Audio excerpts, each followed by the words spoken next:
What's up, you guys? Back at it again with another video tip for tonight. And tonight's video topic is basketball is not meant to be played up in your head.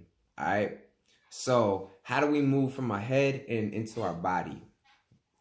So moving forward, we'll keep this straight to the point, and there's a lot more we can speak on this. But for right now, all we'll talk about is that the game is meant to be played off of instinct, read and react, right? Versus premeditating what move or what play you want to do up in your head, what you should or shouldn't do. Is he too close? Should I shoot it? Or should I maybe, that's too much hesitation. You just have to be able to just go and do, read and react. Quicker than a blink of an eye, right? Because that's how fast the game goes. And then what actually happens is that you're playing based off principles versus technique, right?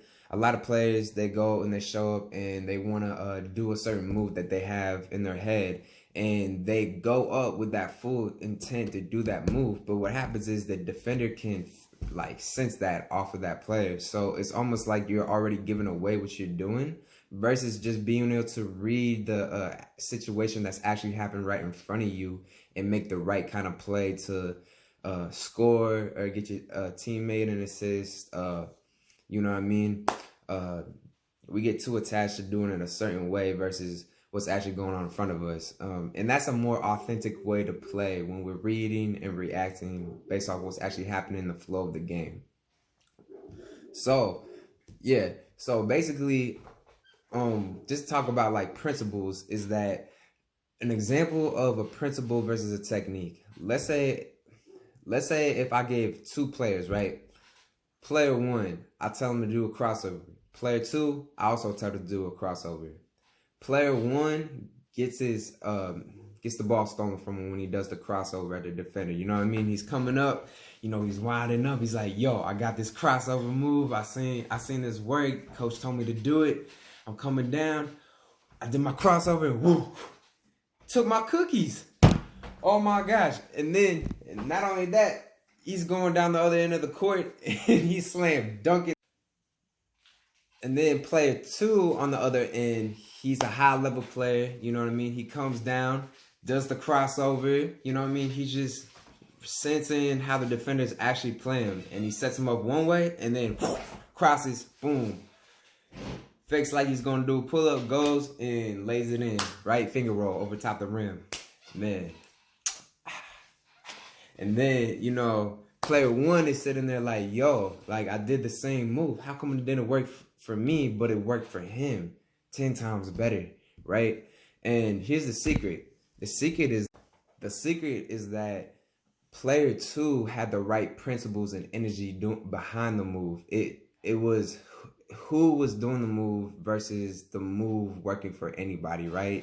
Everybody is going to sell you on the technique or a move that's going to get you a bucket, right? And you can relate this with a lot of other stuff too besides basketball. But that's another video for another day, another topic.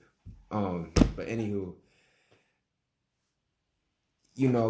player two had the right principles, as in, he changed his pace. He used misdirection. He was able to change levels. He was able to change speeds, right? These are principles that you need to have, right? He knew how to play versus what to play, if that makes sense. When you already know how to play, you can just play the game based off read and react. And then you can start adding moves into the bag and then adding in techniques to complement your principles to the game that you already know how to play. Does that make sense?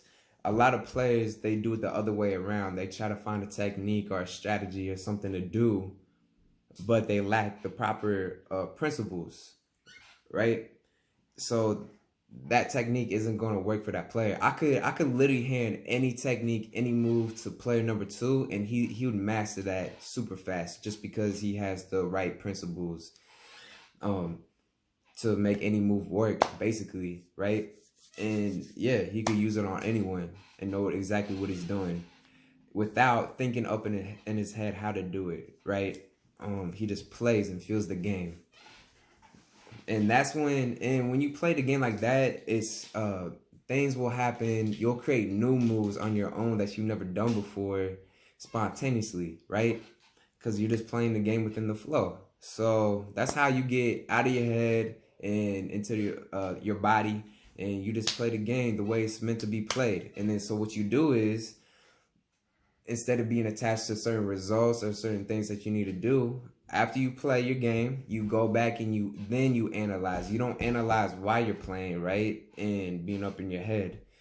You go back and you can journal, take notes or whatever, just kind of like just think back on your game and just be like, yo, what did I do right? And what did I do wrong? What can I improve on, right? And then you just make the notes or mental notes, and then you make that correction, and then you get back in the gym and you keep building your skills, bro. And yeah, and before you know it, bro, it'll just like come together beautifully for you. That's a guarantee. And so without, yeah, don't think about it too much, bro. Just apply this. This is practical advice, and you know what I mean. Keep working on your game, bro. Peace.